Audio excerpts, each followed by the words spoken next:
SpongeBob wakes up with main character energy, convinced today is the best day ever. He heads to work, ready to secure the bag, but the boss stresses over cleanliness. It gives perfectionist vibes, but the sponge is happy, unaware things are about to go completely off the rails. The vibe shifts when a spectral pirate appears acting like a diva. The restaurant literally starts floating, which is so random. It gives major "who allowed this" energy. The crew realizes they are in danger and the situation goes from chill to apocalyptic nightmare real quick. Patrick reveals he turned into a ghost, which is a flex but terrifying. Their friendship rings let them swap forms, proving their bond is built different. They decide to track the pirate to fix this, turning shared trauma into a bonding moment while navigating the chaos. The squad gears up in new uniforms because aesthetics matter. The boss smells treasure, peak capitalist behavior, and decides to head to a mysterious island. He claims it is a treasure hunt, but he is just chasing the bag while everyone else is along for the ride. They meet a pirate captain who gaslights them into free labor for a key. She tells them to fix the lighthouse to prove they are not NPCs. It is serving toxic boss energy, but the boys are too pure to notice and agree without reading the terms. The boss crashes a family outing to hunt gold, such a cringe parenting move.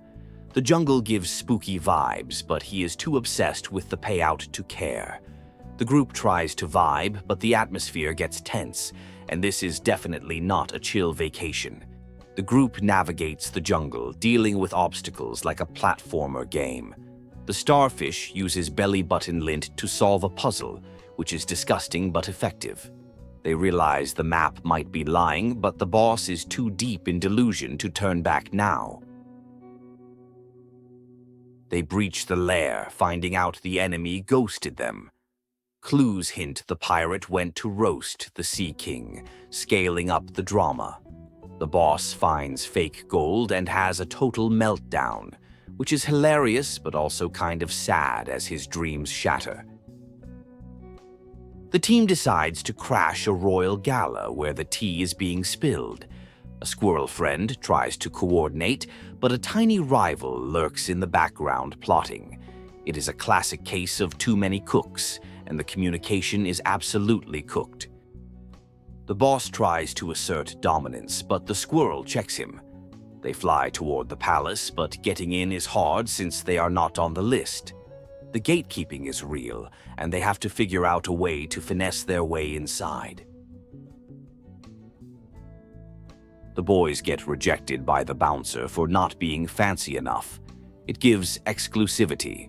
They try to network with the elites, but everyone is super pretentious. They realize they need a disguise, proving that fake it until you make it is a valid strategy. They sneak in pretending to be plumbers, a low-key genius move. The palace is a mess because the king flooded the bathroom, so they actually have to work. They use bubble magic to fight ghosts, turning a janitorial job into an epic battle scene. They infiltrate the bedroom to steal pajamas, a weird flex but necessary. They solve a light puzzle that tests their brain cells. It feels like an escape room gone wrong, but they secure the goods, hoping the king does not notice his sleepwear is missing. They fall into Catacombs and find a caged fortune teller. She promises help if freed, and they agree. The place is dark, giving horror movie vibes, but the starfish is too busy thinking about snacks to be properly terrified of the surroundings. The starfish finds chocolate and goes feral, channeling chaotic energy. The fortune teller uses them to escape, and it is obvious, but they are too nice to call her out. They navigate the sewers, hoping to find a way back before everything collapses. They arrive at the arena where the king fights the pirate. The collateral damage is massive. The boys realize they are out of their depth but must intervene. It is like watching two boomers fight, but with magical powers that could destroy the world. The battle intensifies and the boys dodge attacks while trying to talk sense into the gods. It fails because the king is arrogant and the pirate is petty. The toxic masculinity is off the charts, and the city crumbles while they ego trip. They need a legendary cooking tool to stop the fight. The squirrel tells them to hurry, but the path is blocked, detouring them through the fields. The stakes are high, and the pressure is on to retrieve the holy grail of cookware. The fields are frozen, a total vibe shift. The starfish complains about being cold and hungry, acting like a toddler. He refuses to walk without ice cream, threatening the mission because he is hangry. The sponge deals with this meltdown while saving the world. The sponge tries to go alone but cannot leave his bestie. They have a heartwarming reconciliation. The starfish gets ghost ice cream and his mood flips. It is a reminder that their friendship is chaotic but enduring as they proceed to find the squirrel. They find the squirrel attacked by a giant monster. It is a boss battle straight out of a video game. They use karate to defeat it, saving their friend and proving they are not just sidekicks. The victory hype is real, and they get back on track. They return to the ship where the villain lets them use his portal. He is salty, but knows if the world ends, he cannot steal the formula. The tech looks sketchy, but it is their only option.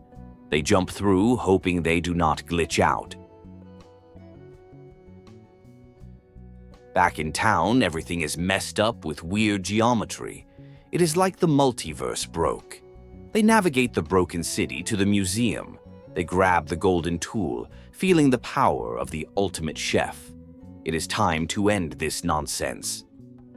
They confront the entities still bickering like children.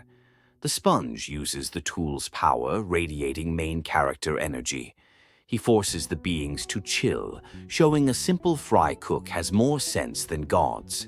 The showdown is epic, absurd, and totally on brand. The conflict resolves and the gods clean their mess. The duo celebrates, proving friendship fixes reality.